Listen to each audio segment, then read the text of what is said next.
은혜로운 찬양 하나님이 기뻐 받으신 줄 믿습니다. 우리가 신앙 생활을 하면서요, 하나님 앞에 바른 신앙이 어떤 신앙일까?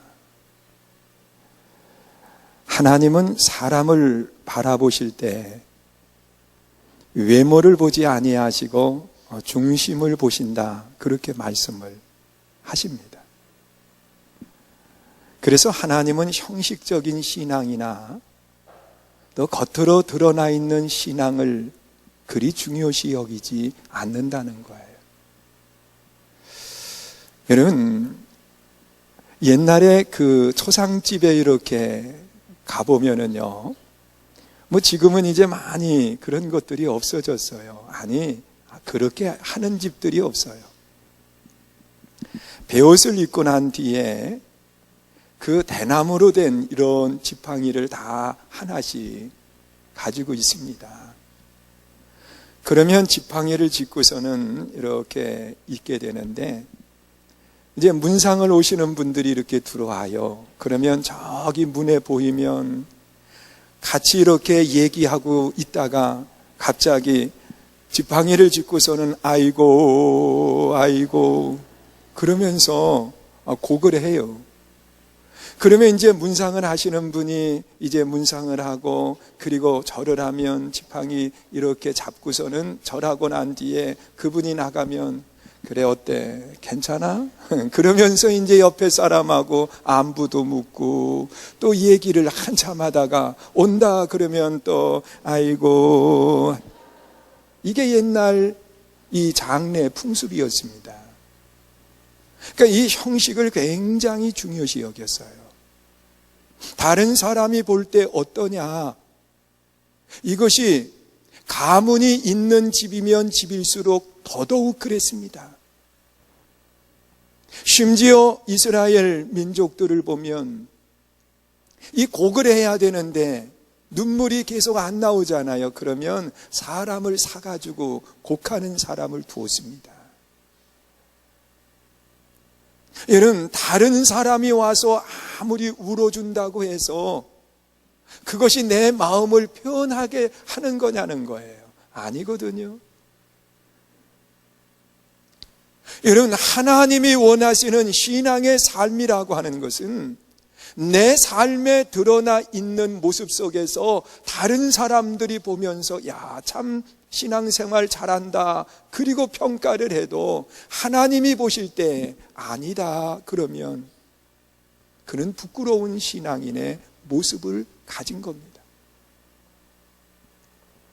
오늘 본문에 기록되어 있는 말씀은 그런 거예요. 사람이 사람을 대할 때에도 어떤 자세를 가지고 사람을 대해야 될까? 여러분, 사람을 대할 때 정말 마음으로 그 사람을 대한다고 하면, 외모가 아닌 중심을 보고 사람을 대한다고 하면 어떻게 될까? 생각해 보세요. 오늘 본문에 보면 부자, 금가락질을 하고 좋은 옷을 입고 외적으로도 그리고 잘 꾸민 사람이 들어오면 주인이 앉아있다가 벌떡 일어나서 신발도 신지 않고 달려가 가지고서는 어서 오세요, 그리고는 상석으로 옮겨 놓는다는 거예요. 그런데 남루한 옷을 입었어요. 외적으로 보면 보잘것없이 보여요. 그러면 그 사람이 올 때에 쳐다보지도 않고 어디든 앉든 내버려 두든지 아니면 발등상 아래 앉힌다라고 그렇게 말씀을 하고 있습니다. 이 사람을 겉으로만 보고 평가한다는 거예요. 여러분, 사람들이 세상을 살아가는 모습이 대부분 그래요. 오늘 이 자리에도 처음 올라오신 분들 계시거든요. 그러면 외적으로만 이렇게 평가를 하고, 그러면서 눈을 조금 편안하게 뜨지 않고 이렇게 경계의 눈을 뜨면서 보시는 분들도 계실 거예요. 그리고 우리 성도님들도 이렇게 보면 편안하게 보시는 분도 계시지만 얼굴이 굳어가지고 이렇게 앉아 계신 분도 계세요. 편안하게 보세요. 괜찮아요. 저 그렇게 다른 사람한테 불편하게 하는 사람 아니에요. 편안하게 하는 사람이에요. 여러분, 어느 집에 꼬마 아이가 있는데 이 아이가 음식을 얼마나 욕심을 가지고 잘 먹는지 아주 배가 볼록하게 나왔어요. 그러니까 엄마가 그 예쁜 딸이지만 뱃살을 이렇게 만지면서 아이고 이거 뱃살 그런 거요. 그랬더니 이 꼬마 아이가 엄마를 쫙 째려보더니 엄마, 나는 5살이지 뱃살이 아니야. 그러면서 얘기하더라. 나는 5살이지 왜 뱃살이냐고 이야기하냐는 거예요. 여러분, 그 집에 조금 큰 아들 둘도 있었어요. 그런데 이제 아버지가 그 아들이 속을 많이 썩이니까 한날은 물어본 거요. 얘들아, 찌질이가 뭐냐? 찌질이가 뭐냐? 그랬더니 하는 얘기가 그 못생기고 속 썩이고 뭐 이러는 아이들을 가리켜서 찌질이라고 그렇게 얘기한다는 거예요. 그러니까 알았다 야. 그러더니 얼마 지난 뒤에 아버지 핸드폰이 이렇게 울리는데 보니까 자기 동생이 전화를 한 거예요. 형이 보니까. 그런데 거기 뭐라고 뜨느냐고 하면 찌질이 투 그렇게 뜨더라는 거예요. 그 자기 동생을 가리켜서 아버지가 묻다가 찌질이 투 이렇게 해놨는데 그러면 나는 뭐라고 해놨을까? 그리고 찾아보니까 찌질이 원 그렇게 해놨더라. 여러분, 우리가 세상을 살아가면서 사람을 평가할 때에 보여지는 것 가지고 많이 해요. 그런데 하나님은 보이는 것 가지고 하는 것이 아니라 하나님은 중심을 가지고 하나님이 평가하신다는 거예요. 그래서 하나님 앞에 좋은 믿음은 어떤 믿음이냐? 하나님이 보실 때에 기뻐하는 믿음이 어떤 믿음이냐는 거예요. 먼저는 하나님 앞에 바른 믿음의 생활을 하는 사람들을 보면 신앙의 관점이 달라요. 이 신앙 생활에 바라보는 관점이 다르다는 거예요. 여러분, 예수를 믿으면서 10년 믿으나 20년 믿으나 바라보는 관점이 늘 똑같다고 하면 그분의 신앙을 점검해 봐야 돼요. 여러분, 어린아이들이 바라보는 관점이 달라요. 그리고 청년들이 바라보는 관점이 달라요. 성인들이 바라보는 관점이 달라요. 다 달라요. 제가 전에 한번 예화를 들었던 이야기지만은요, 어느 초등학교에 선생님이 계셨어요. 여선생님이신데. 그런데 이 선생님이 자기 아이들을 데리고서는 어디를 가느냐고 하면 이 미술관에 그림을 관람하기 위해서 가기로 한 거예요. 그런데 이 여선생님이 하루 전날 그 미술관에 먼저 와가지고서는 이 선생님이 무릎으로 이렇게 다니면서 그림을 관람을 하는 겁니다. 그러니까 바라보던 거기에 사람들이 이상하게 본 거예요. 젊은 여자분이, 그것도 두 다리가 건강한 여자분이 갑자기 그림 앞에 가더니 무릎을 꿇고서는 무릎으로 다니면서 그림을 다 보는 거예요. 그래서 하도 이상해가지고 그분에게 물었습니다. 아니, 왜 무릎으로 다니면서 그림을 보느냐고. 그랬더니 하는 이야기가, 저는 초등학교 선생님입니다.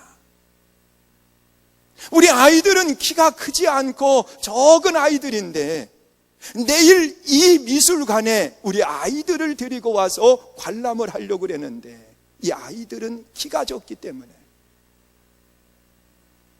이 아이들의 눈높이에서 무엇이 보이는가를 내가 먼저 살펴봐야 우리 아이들에게 설명을 할 수 있기 때문에 내가 그 아이들의 눈높이에 맞추어서 지금 그림을 보는 겁니다. 그러더라는 훌륭한 선생님이에요. 여러분, 아이들의 그 눈높이를요, 아이들의 관점을 한순간에 높여줄 수는 없습니다. 그래서 선생님이 아이들의 관점으로 내려온 거예요. 여러분, 하나님께서요, 하나님의 관점으로만 우리를 보지 않아요. 우리가 한순간에 하나님처럼 높아질 수 없기 때문에 하나님은 하늘의 보좌를 버려두시고 육신의 몸을 입고 이 땅에 오셨습니다. 누구의 관점으로요? 죄인의 관점으로, 아니 더 낮은 자리 말구 위에 오시면서 가장 낮은 자리의 관점으로 우리 주님이 내려오신 거라는 사실. 그러면서 우리 주님이 뭐라고 말씀하시느냐? 내가 너희들을 향해서 내려왔으니까 너희들은 이제 여기에서 멈추어 있는 그러한 모습을 갖지 말아라. 너희들의 관점을 높여가는데 누구에게까지 높여가느냐? 그리스도에게까지 높여갈 수 있어야 된다는. 그래서 우리 주님이 뭐라고 얘기해? 너희들은 나의 장성한 분량에 이르르라고 말씀을 하는. 여러분, 그 말씀은 내 신앙의 관점을 점점 높여서 누구에게까지? 그리스도에게까지 높여갈 수 있는 것. 이것이 우리들이 갖는 신앙의 아름다운 모습이에요. 그런데 10년 전의 모습이나 지금의 모습이나 똑같다고 하면 부끄러운 겁니다. 부끄러운 거예요. 여러분의 신앙의 관점을 높여가는 아름다운 일꾼이 되시기를 주의 이름으로 축원합니다. 여러분, 새우 가운데에 제일 맛있는 새우가 보리새우랍니다. 그 보리새우는 크기가 20cm 정도 성장을 하게 되는데, 이 새우는 육질이 아주 단단하고, 그리고 이 새우는 겉이 표면이 빛이 나고, 그래서 이 고급 호텔 그런데 요리로 나가게 된다는 거예요. 그런데 이 보리새우는 어떤 성장을 갖느냐고 하면, 이 보리새우가 자라나는 과정 속에서요, 이 몸에 껍질이 있는데 자라기 위해서 껍질을 스스로 벗겨야 된다는 거예요.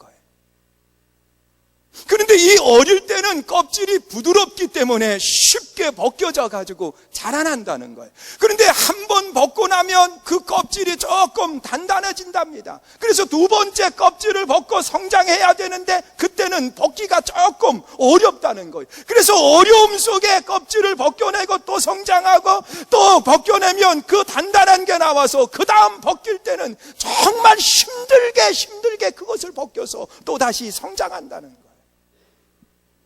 그런데 2년에서 3년 정도 성장을 하면 이 겉에 표면이 단단하게 굳어 있어가지고서 더 이상 벗기지 못할 때, 그때 그 보리새우는 죽게 된다는 거예요. 더 이상 성장하지 못할 때 그 새우는 죽는다는 거예요. 그러면서 그런 이야기를 합니다. 여러분, 카메라 회사 가운데 코닥이라고 하는 회사, 여러분 다 들어봤을 거예요. 이 코닥이라고 하는 회사가 필름 카메라에 있어서는 최고입니다. 최고예요. 그런데 이 코닥 회사 필름을 주장했던 그들이 이 디지털화 되어갈 때에 변화를 갖지 못했어요. 그래서 결국은 지금에 와가지고는 이 변화를 가졌던 캐논은 성장하는 기업이 됐지만 이 변화를 갖지 못했던 아날로그만 주장했던 그 코닥은 결국은 무너져버리는 결과를 갖게 됐다는 거예요. 여러분, 신앙생활 속에 하나님이 원하시는 것은 뭐냐? 변화예요. 관점을 높여가는 거예요. 그리스도의 장성한 분량에 이르는 거예요. 이것이 하나님이 원하시는 아름다운 신앙의 모습인데, 안타까운 것은 때로는 그 10년 전 모습이 오늘의 모습 그대로 가지고 있어가지고 변화를 두려워하고 변하지 않는 모습을 갖는다고 하면 그것은 하나님이 기뻐하는 믿음은 아닙니다.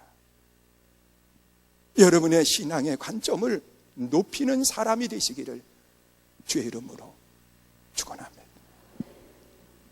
여러분, 신앙의 관점이 높다고 하는 것은 오늘 본문에 보면 어떤 사람도 차별하지 않는 것이 신앙의 관점을 높인 사람의 특징이라고 이야기합니다. 여러분, 누구도 차별하면 안 돼요. 다 똑같다는 거예요. 하나님께서 우리를 보실 때에 하나님은 사람을 차별하지 않아요. 요한복음 4장에 나타나 있는 말씀을 보니까 한 여인이 다른 사람들이 다 쉬고 있는 시간에 홀로 우물에 나와가지고 물을 기르는 겁니다. 이 여인은 성경에 보면 남편을 5명씩이나 바꾼 그러한 여인이에요. 부정한 여인이에요. 그런데 예수님께서 그 여인에게 다가가시더니 나에게 물을 좀 달라는 겁니다. 그때 그 여인의 말인, 당신은 유대인이고 나는 사마리아인인데 어떻게 내게 물을 달라고 이야기하느냐고, 그러면서 의아하게 생각을 합니다. 여러분, 그동안 유대인들은 사마리아 사람을 보면 지옥의 불쏘시개 감이라고 이야기하면서 멸시하고 심지어 그를 쳐다보는 것이 세상적인 표현으로 재수 없는 날이라고 이야기하면서 비껴갔습니다. 비껴갔어요. 쳐다도 안 봤어요. 이것이 그 당시의 유대인들의 모습이거든요. 사람을 차별하는 것이 유대인들의 모습이거든요. 그런데 예수님께서는 이 부정한 여인이라고 이야기하는 그 여인을 차별하지 아니하고 그 여인에게 다가가서는 물을 달라고 이야기해요. 그러면서 이 유대인이 어떻게 사마리아 사람에게 물을 달라고 여인이 이야기할 때에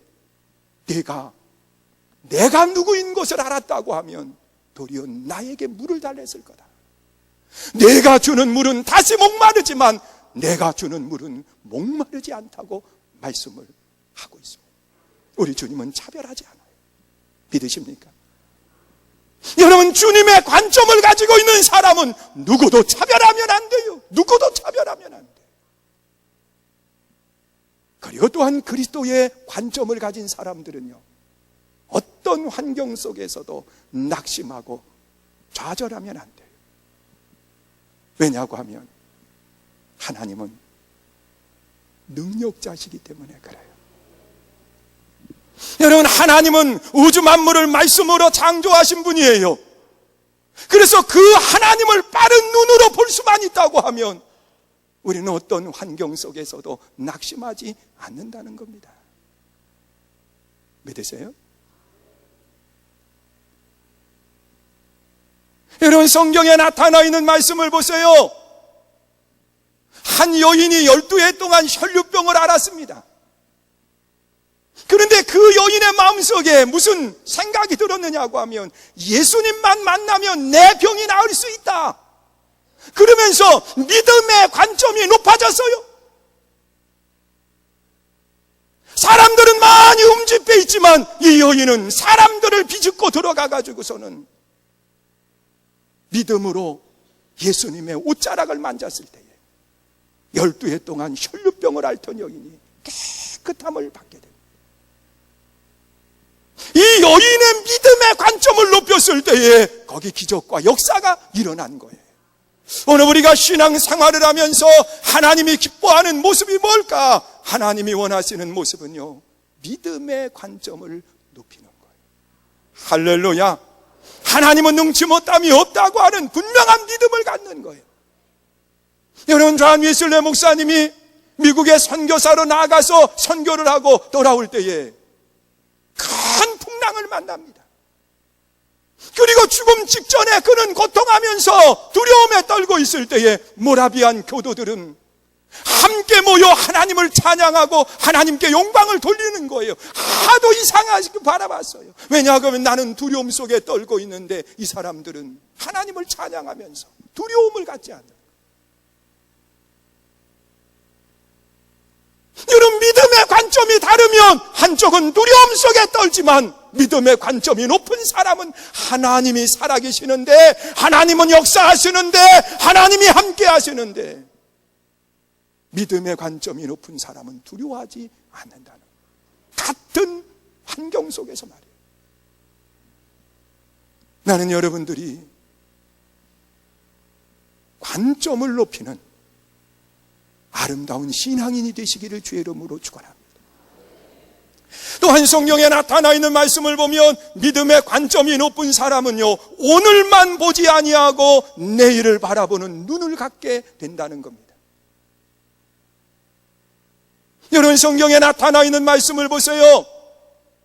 창세기 13장에 보면 아브라함이라고 하는 사람과 조카 롯이 함께 고향을 떠납니다. 그리고 아브라함도 복을 받고 롯도 복을 받았습니다. 어느 사람은 그래요. 창세기에서부터 롯도가 있었다는 거예요. 그래서 그게 뭐냐고 이야기했더니 롯도 복을 받았지 않냐고. 그 롯도하고 그 롯도는 달라요. 근데 이 롯이 함께 복을 받은 거예요.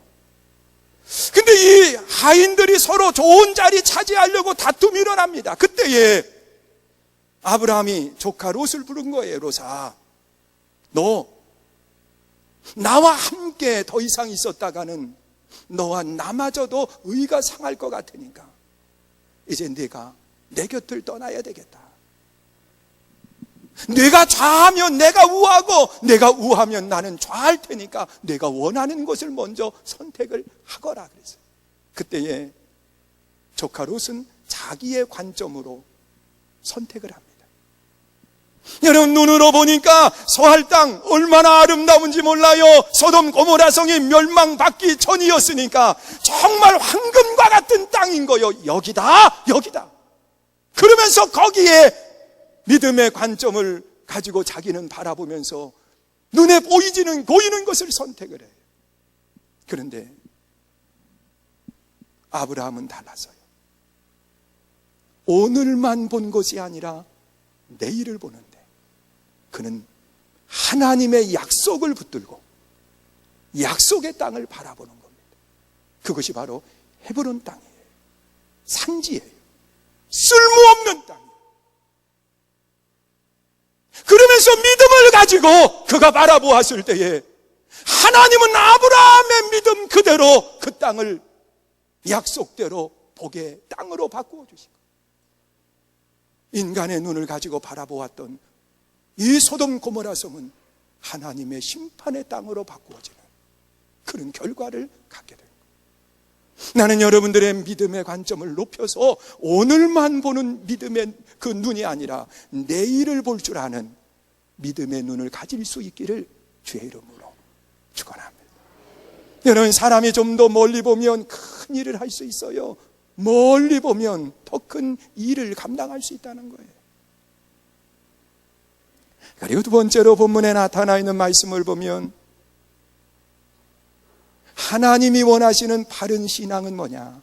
그리스도의 심정을 가지고 사는 거예요. 이것은 그리스도의 마음을 가지고 사는 거예요. 하나님의 심장을 가지고 사는 거예요. 여러분, 그리스도의 마음은 긍휼히 여기는 마음이에요. 그리스도의 마음은 불쌍히 여기는 마음이에요. 그리스도의 마음은 사랑의 마음이라는 거예요. 여러분, 사람들은 자기의 욕심을 채우기 위한 것으로 가득 차 있어요. 그러나 그리스도의 마음을 가진 사람은 사랑의 마음을 가지고 덮어줘요. 사랑의 마음을 가지고 함께 가요. 사랑의 마음을 가지고 용납하고 때로는 그를 붙들어주는 아름다운 모습을 갖게 된다. 여러분, 오늘 본문 속에 나타나 있는 말씀을 보세요. 그리스도의 마음을 가진 사람은 차별하지 않는다고 그랬어요. 어떤 사람도 차별하지 않는 것이 그리스도의 마음이라고 말하고 있어요. 오늘 나는 여러분들이 예수의 마음을 가지고 사람들을 대하고 예수의 마음을 가지고 우리가 믿음 생활할 수 있기를 주의 이름으로 축원합니다. 여러분, 사람을 정죄하고 사람과의 관계 속에 적대 관계를 만드는 것은 쉽게 할 수 있습니다. 그러나 용서하고 긍휼의 마음을 갖는 것은 어렵습니다. 하나님은 죄인된 모두를 용서하시기 위해서 인간의 몸을 입고 이 땅에 오셨습니다. 여러분, 어떤 사람들은 그런 이야기합니다. 예수님이 이 땅에 오신 12월 25일이 정말 예수님이 이 땅에 오셨을까? 그날이 정말 성탄절일까?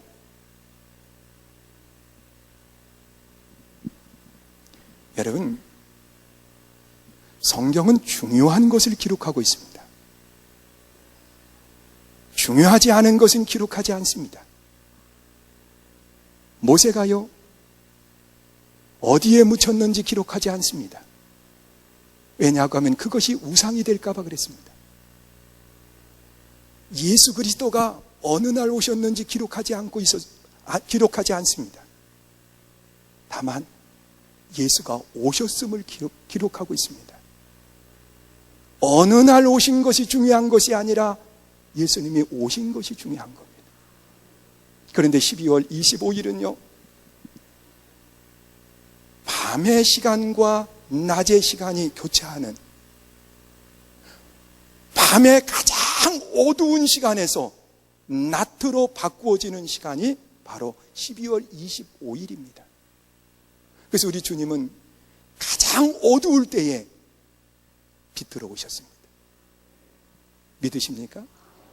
이 주님은 누구도 차별하지 않고 인간의 몸을 입고 오시되 가장 낮은 자리, 짐승의 구유에 오셨다는 사실입니다. 사랑하는 성도 여러분, 오늘 우리가 그 마음을 가져야 돼요. 높아지고자 하는 마음이 아니라 낮아지는 마음, 차별하는 마음이 아니라 용납하고 함께하는 아름다운 마음이 우리들에게 있어야 돼요. 하나님은 그 사람을 지금 찾고 계십니다. 그리고 마지막 본문에 나타나 있는 말씀을 보면 하나님은 심판의 하나님이십니다. 하나님의 심판을 믿는 믿음이 바른 신앙의 생활을 하는 것이라고 말하고 있습니다. 여러분, 우리는 그런 이야기합니다. 설마 사랑의 하나님이 그렇게까지 하실랴, 그렇게 말해요. 설마 그럽니다.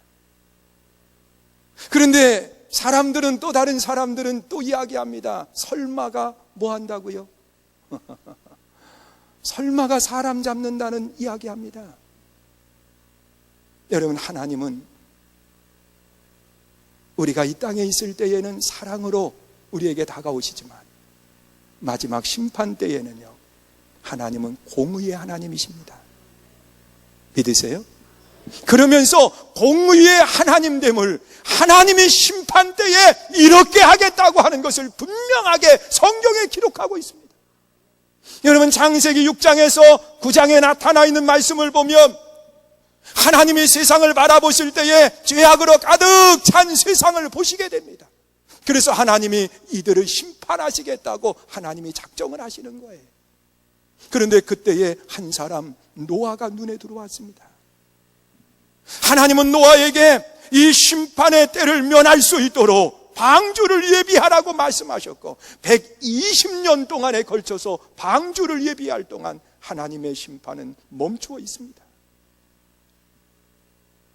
그리고 방주가 예비된 뒤에 하나님이 물로 심판하시는데 방주 안과 밖을 분명히 구분을 시켜줘서 방주 안의 모든 것들은 살게 하시고 방주를 떠난 모든 것들은 죽게 하십니다. 하나님의 심판의 공정성을 보여주는 겁니다. 하나님의 심판대에 살아남을 수 있는 사람의 모습을 보여주는 겁니다. 여러분, 우리가 신앙생활 속에서도 마찬가지예요. 우리가 세상 속의 삶을 살아가지만 하나님의 심판의 때에 구원에 이르는 사람은 누구냐? 구별되어 있는 사람이에요. 믿으십니까? 세상과 짝하지 않는 사람이에요. 이 신앙이 하나님이 원하시는 신앙이라는 거예요. 그리고 또한 성경에 보면 창세기 19장에 두 번째 하나님의 심판이 기록되어 있습니다. 여러분, 창세기 18장서부터 보면 아브라함이라고 하는 사람이 이 밖을 보니까 웬 세 사람이 다가오는데 그 사람들을 집으로 잘 영접을 해서 대접을 합니다. 그때 그 천사들이 아브라함에게 내년 이맘때가 되면 아이를 낳게 될 것이라고 이야기하고, 그리고 소돔 고모라 성을 심판하시기 위해서 간다라고 하는 말을 듣게 됩니다. 그때 그는 이 천사에게 중보의 기도를 하는 겁니다. 그리고 난 뒤에 그 천사들이 갔어요. 그런데 아브라함과 함께 있었던 천사는 셋인데 그들이 소돔 고모라 성을 심판하실 때에 두 천사가 왔습니다. 한 천사는 어디 갔을까요? 아마 하나님께 보고하러 갔을 거예요. 성경은 그에 대해서 기록하지 않아요. 그러나 분명한 것은요, 두 천사가 왔을 때 조카 롯이 자기의 집으로 영접을 합니다. 그리고 보호를 합니다. 그때의 소돔 고모라 성을 심판하러 왔노라고 말하면서 이 조카 롯에게 그곳을 떠나라고 말합니다. 여러분, 이 사위에게도 조카 롯은 이야기했어요. 아무도 그 말을 받아들이지 않았어요. 다만 자기의 아내와 두 딸을 데리고 소돔 고모라 성을 떠날 때에 여인은 역시 뒤돌아보는 걸 잘하는 것 같아요. 그래서 이 조카 롯의 아내가 뒤를 돌아보다가 소금 기둥으로 바뀌고, 그리고 두 딸과 함께 그곳을 떠나가게 되는데, 그들이 떠난 뒤에 유황불이 비처럼 내렸다고 말하고 있습니다. 그 안에 있는 모든 것들은 다 타서 없어졌습니다. 여러분, 하나님이 이 조카 롯에게 뭐라고 이야기했느냐? 떠나라 말씀하셨습니다. 오늘 우리가 죄악된 곳은 떠나야 돼요. 믿으세요? 하나님의 심판대에 누구도 피할 수 없습니다. 우리는 이 엄중한 심판을 믿으신다고 하며 우리는 하나님의 심판의 때에 부끄럽지 않도록 바른 믿음의 생활을 할 겁니다. 그러나 이 엄중한 심판을 믿지 않는다고 하면 우리는 방탕의 삶을 살 수밖에 없습니다. 사랑하는 성도 여러분, 바른 믿음이 뭡니까? 내 신앙의 관점을 높이는 겁니다. 어린아이 신앙에서 성숙한 신앙으로 그리스도에게 이르기까지 관점을 높이는 겁니다. 성도의 바른 신앙은 마음을 그리스도의 마음으로 바꾸는 겁니다. 내 안에 그리스도를 모심으로 인해서 우리의 마음은 바뀌어지는 겁니다. 바른 성도의 신앙은 하나님의 심판의 공정성을 믿고 우리가 그날에 부끄럽지 않도록 준비하는 믿음입니다. 오늘 이 믿음이 여러분 모두의 믿음이 되시기를